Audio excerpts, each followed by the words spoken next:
Hi friends, പുതിയൊരു വീഡിയോയിലേക്ക് കിടക്കാം.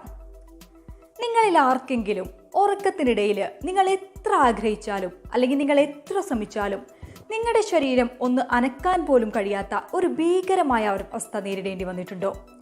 ഈ ഒരു അവസ്ഥയാണ് സ്ലീപ്പ് പരാലിസിസ് എന്ന് പറയുന്നത്. അപ്പം ഞാൻ ഇന്ന് പറയാൻ പോകുന്നത് മറ്റൊന്നിനെയും കുറിച്ചല്ല, സ്ലീപ്പ് പരാലിസിസിനെ കുറിച്ചാണ്. ഈ സ്ലീപ്പ് പരാലിസിസിനെ നമുക്ക് ഉറക്കത്തിനിടയിൽ സംഭവിക്കുന്ന ചെറിയൊരു വൈകൃതം എന്ന് വേണമെങ്കിലും വിശേഷിപ്പിക്കാം. ഇത് സാധാരണ സംഭവിക്കുന്നത് ഒരു വ്യക്തി ഉറങ്ങിക്കഴിഞ്ഞ് കുറച്ച് സമയത്തിനുള്ളിലോ അല്ലെങ്കിൽ ഉറങ്ങിക്കഴിഞ്ഞ് പകുതി സമയമാകുമ്പോഴാണ് മിക്കവാറും ഈ ഭീകരമായൊരവസ്ഥ ഉണ്ടാവുന്നത്. ഒന്നുകൂടി വ്യക്തമായിട്ട് പറഞ്ഞാൽ, ചുറ്റും എന്താണ് സംഭവിക്കുന്നത് എന്നതിനെക്കുറിച്ചും നിങ്ങളിപ്പോൾ എവിടെയാണ് എന്നതിനെക്കുറിച്ചുള്ള വ്യക്തമായ ധാരണ നിങ്ങൾക്ക് ഉണ്ടായിരിക്കും. പക്ഷേ നിങ്ങൾ എത്ര ആഗ്രഹിച്ചാലും നിങ്ങൾ എത്ര ശ്രമിച്ചാലും നിങ്ങളുടെ ശരീരം ചെറുതായിട്ട് പോലും ഒന്ന് അനക്കാൻ പോലും കഴിയില്ല. ഈ സ്ലീപ്പ് പരാലിസിസ് എന്നുള്ളൊരവസ്ഥ വരുമ്പോൾ നമുക്ക് ആരൊക്കെയോ നമ്മുടെ നെഞ്ചിൽ കയറി നിന്നിട്ട് നമ്മളെ ശ്വാസം മുട്ടിക്കുന്നതായിട്ടൊക്കെ തോന്നും. അതുപോലെ തന്നെ ആരൊക്കെയോ ചേർന്ന് നമ്മളെ ഉപദ്രവിക്കുന്നതായിട്ടൊക്കെ തോന്നും. അപ്പോൾ നമ്മൾ പേടിച്ചിട്ട് ഞെട്ടി എണീക്കും. നമ്മൾ സ്വാഭാവികമായിട്ടും നമ്മുടെ തൊട്ടടുത്ത് കിടക്കുന്ന ആളെ ഒന്ന് വിളിക്കാനെങ്കിലും നമ്മൾ ശ്രമിക്കും. പക്ഷേ ഈ സമയത്ത് നമ്മുടെ ശബ്ദം പുറത്തോട്ട് വരില്ല. നമുക്ക് നമ്മുടെ തൊട്ടടുത്ത് കിടക്കുന്ന ആളെ പോലും വിളിക്കാൻ കഴിയില്ല. സാധാരണയായിട്ട് ഈ സ്ലീപ്പ് പരാലിസിസ് എന്നുള്ള ഒരവസ്ഥ വരുന്നത് ചിലപ്പോൾ സെക്കൻഡുകൾ മാത്രമായിരിക്കും. ഇനി ചിലപ്പോൾ മിനിറ്റുകളും സംഭവിക്കാം. ഇനി വളരെ അപൂർവമായിട്ട് മാത്രം ഇത് മണിക്കൂറുകൾ വരെ നീണ്ടു നിൽക്കാം. ഇത് ഒരാൾക്ക് അയാളുടെ ജീവിതത്തിൽ ഒരു തവണയോ 2 തവണയോ മാത്രം സംഭവിക്കുന്ന ഒരു കാര്യമാണ്. ഇനി ചിലർക്ക് ഇത് കൂടുതലായിട്ട് കാണപ്പെടുകയാണെങ്കിൽ തീർച്ചയായിട്ടും ഡോക്ടറെ കാണേണ്ട കാര്യം തന്നെയാണ്. ഇനി ഈ സ്ലീപ്പ് പരാലിസിസ് എന്തുകൊണ്ടാണ് സംഭവിക്കുന്നതെന്ന് ചോദിച്ചാൽ അതിന് ഒരുപാട് കാരണങ്ങളുണ്ട്. ഒന്നാമതായിട്ട് ഉറക്കക്കുറവുള്ളവരിൽ ഇത് കൂടുതലായിട്ട് കാണപ്പെടുന്നുണ്ട്.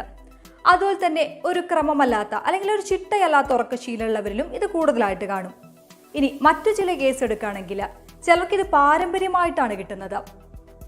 ഈ സ്ലീപ്പ് പരാലിസിസ് അനുഭവപ്പെടുന്ന വ്യക്തി ആ സമയത്ത് വിയർക്കുന്നതായിട്ടും അതുപോലെ തന്നെ വളരെയധികം ക്ഷീണിതനായിട്ടുമാണ് കാണപ്പെടുന്നത്. 10ൽ 4 പേർക്കെങ്കിലും ഇത് സംഭവിക്കുമെന്നാണ് പറയുന്നത്. ആദ്യമായിട്ട് ലൂസിഡ് ഡ്രീമിംഗ് ചെയ്യുന്നവർക്കിടയിൽ സ്ലീപ്പ് പരാലിസിസ് വരാനുള്ള സാധ്യത വളരെയധികം കൂടുതലാണ്. ഒരാൾ ആദ്യമായിട്ട് ലൂസിഡ് ഡ്രീമിങ്ങിലോട്ട് കടക്കുമ്പോൾ പെട്ടെന്ന് തന്നെ സ്ലീപ്പ് പരാലിസിസ് സംഭവിച്ചേക്കാം. ലൂസിഡ് ഡ്രീമിംഗ് എന്ന് പറഞ്ഞാൽ നിങ്ങൾ എത്ര പേർക്ക് അറിയുമെന്ന് എനിക്കറിയില്ല. അതുകൊണ്ട് ഞാൻ ചെറിയൊരു ഇൻട്രൊഡക്ഷൻ തരാം.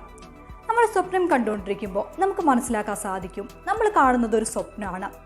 നമ്മുടെ സ്വപ്നത്തെ മുഴുവൻ കൺട്രോൾ ചെയ്യാനുള്ള അവകാശം, അതുപോലെ തന്നെ നമ്മുടെ സ്വപ്നത്തിൻ്റെ അടുത്ത സീൻ എന്തായിരിക്കണം, അത് കഴിഞ്ഞ് എന്തായിരിക്കണം, നമ്മുടെ സ്വപ്നം എങ്ങനെ അവസാനിക്കണം, ഇതൊക്കെ തീരുമാനിക്കാനുള്ള അവകാശം സ്വപ്നം കാണുന്ന ആൾക്ക് മാത്രമായിരിക്കും. ഇപ്പോൾ ഉദാഹരണത്തിന് എനിക്ക് സ്വപ്നത്തിലൂടെ പറക്കണം അല്ലെങ്കിൽ എനിക്ക് ബഹിരാകാശത്ത് പോകുന്നത് ഭയങ്കര ഇഷ്ടമാണ്. അതൊക്കെ നമുക്ക് ലൂസിഡ് ഡ്രീമിങ്ങിലൂടെ സാധിക്കും. പക്ഷേ ഒരാൾക്ക് പെട്ടെന്ന് ഒരു ദിവസം ലൂസിഡ് ഡ്രീമിങ്ങിലോട്ട് കടക്കാൻ കഴിയില്ല.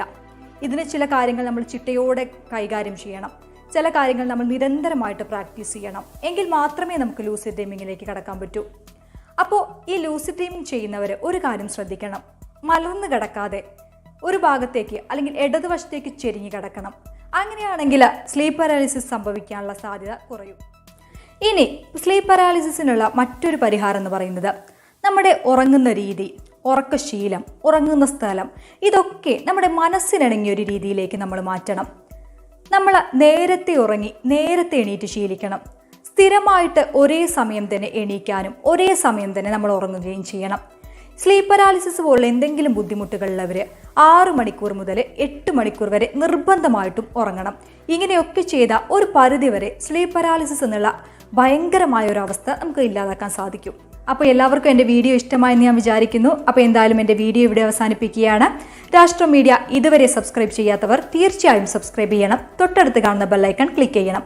അപ്പോൾ രാഷ്ട്രം മീഡിയയുടെ എല്ലാ വീഡിയോസും നിങ്ങൾക്ക് കാണാൻ സാധിക്കും. അപ്പോൾ പുതിയൊരു വീഡിയോയുമായി വരും ദിവസങ്ങളിൽ